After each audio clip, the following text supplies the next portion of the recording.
Hey guys, Eric Cagle. I'm out here with Scott Williams today. We've come out. We're just gonna do a little brush pile fishing today. We're gonna cast some jigs to some brush piles.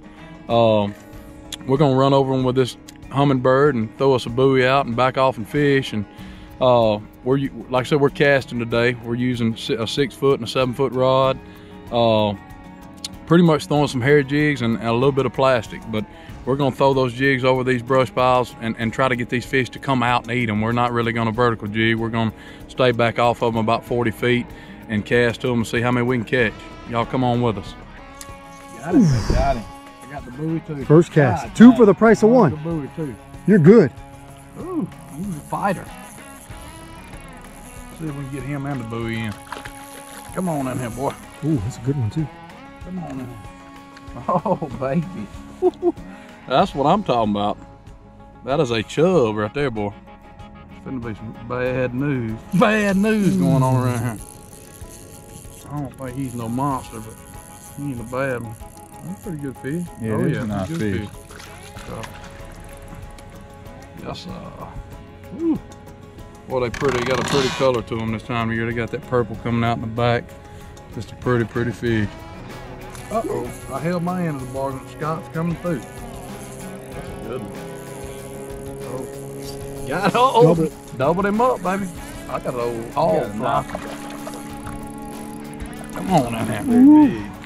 Oh, you got a good one too. Yes, sir. Oh, yeah. Oh, yeah. So just a little tip for you guys. When we're out brush fishing, I'll throw a buoy a lot of times, you know, especially when I'm guiding. We'll throw a buoy out on the brush pile. I'm gonna try to kind of make this make sense for you. You don't want your boat to be between the sun and the brush pile. Your boat creates a shadow. Oh, I hear some drag slipping behind me right there, boy. What you got on right there? But you don't want your boat to cast a shadow to the brush pile, because those fish react to shadows. When big fish come in there that are predator fish for them, they see those shadows, and that's what makes them move a lot of times. So my tip for you is when you're fishing a brush pile, if the wind will let you, make sure your boat is away from the sun, on the down sun side of the brush pile. That way your boat's not creating a shadow to the brush pile, and you'll catch more fish, I promise you. Uh-oh. Got him. You ever caught a bad one? No, never one, not one time. I caught a bass one time. I mean, that was almost bad. That's kind of bad. I ain't never caught a bad crappie though. And look at the color on them jokers. Uh-oh. See, if you'd have held him 3 seconds longer, it'd have been a double. Oh. My wife tells me that all the time. Oh, baby. Yes, sir. Oh, yeah. That's a good one, though. Yeah, that fish I know, man. Look at, I mean, it's just, the belly on that fish is just crazy thick. I mean, that's a, you know, if you want to eat one, that's him. I mean, there ain't no doubt about it. That's probably a 10, 11 inch fish, but he is just thick, stomach and back. There he is. The smaller jig, you can get away with the better chance. You gotta look more real. That's a good fish, huh? Yeah, it is.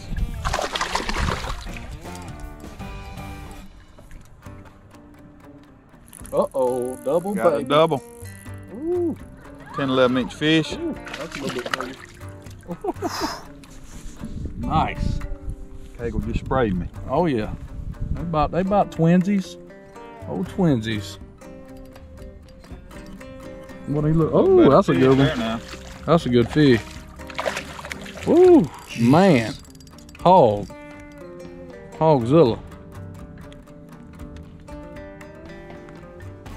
We're catching these fish 27 foot deep. So we're throwing in there and letting these jigs hit the bottom. All you got to do is crawl it across the bottom, about a foot off the bottom. They're coming up, just, you know, coming up hitting it. But I mean, the water temperature, like I said, is 57 degrees. And Scott just caught that fish 2 foot off the bottom, 25 foot deep. It's crazy how deep they are.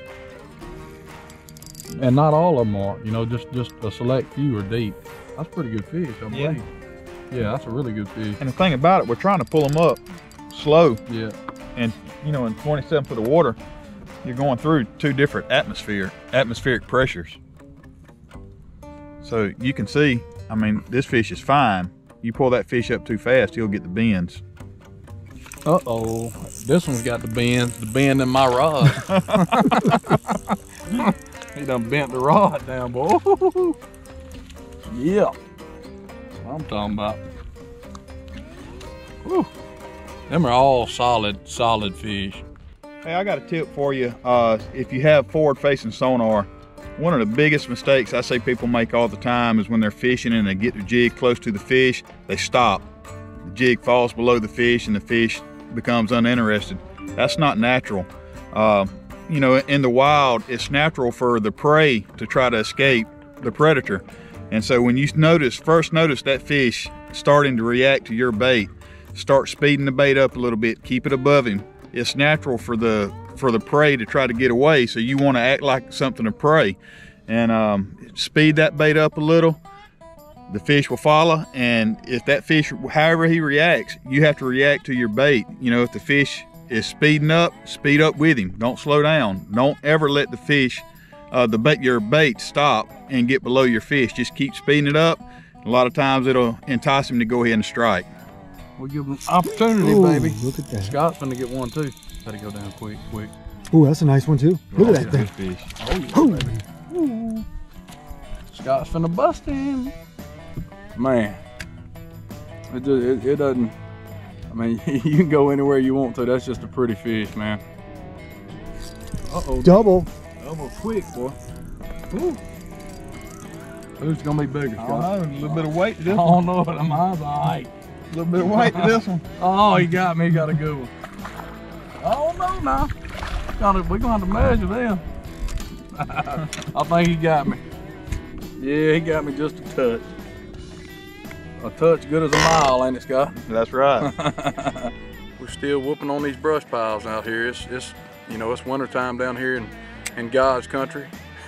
And you can see I got short sleeve shirts on, and Scott's got a lightweight shirt on, but it's just a nice day to be crappie fishing, you know, for a winter day. But we're still catching fish off brush right now, and it's you know, December, about the second week of December, and like I said, we're still catching them off brush. And these fish will eventually move. The water temperature is 57 degrees. When it gets down around 50, these fish will kind of move a little bit. You know, they'll move off this brush and start schooling.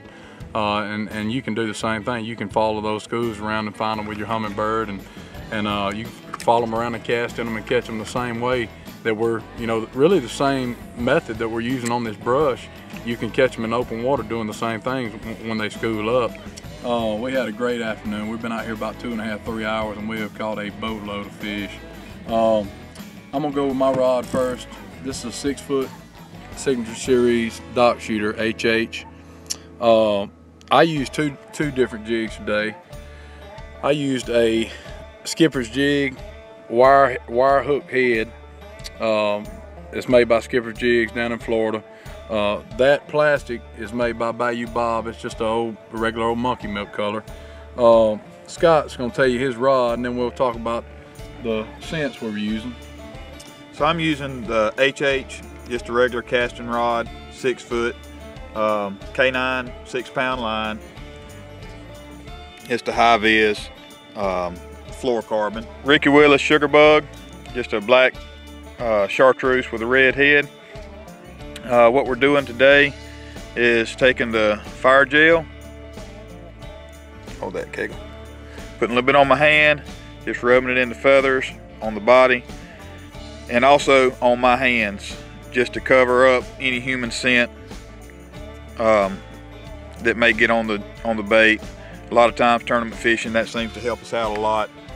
Anything to maybe get 1 or 2 more bites on a brush pile, sometimes that's pretty critical tournament fishing. But today we're not tournament fishing, just catching as many numbers of fish as we can catch using the fire gel, sugar bugs, HH rods. The only other product we use today, we tip, and we use scent, not all the time, but you know, especially when the bite's tough is when I think scent comes into play. But you've seen me using these for years and years. That's crappie fireballs. That's the chartreuse garlic. We use those a little today. Mostly use fire dye today, but I mean, we took some of these balls, and you just take the little ball there and hook it right onto your hook. And we're casting with those, and it just gives it a little color as well as a little scent. You know, it scents that bait too. I still use them in certain situations. You know, we use a lot of the fire gel now because it's just so easy to apply. But we still got the old can of fireballs in the boat too.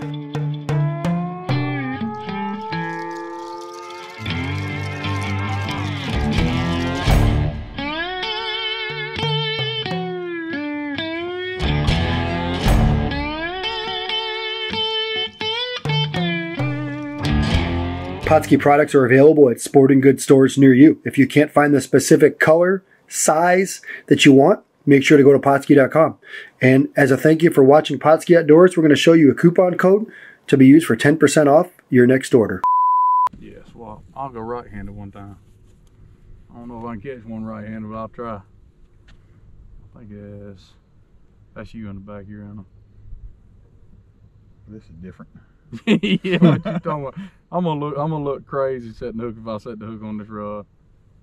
I'm gonna snatch with the wrong hand. We gotta swap that back up.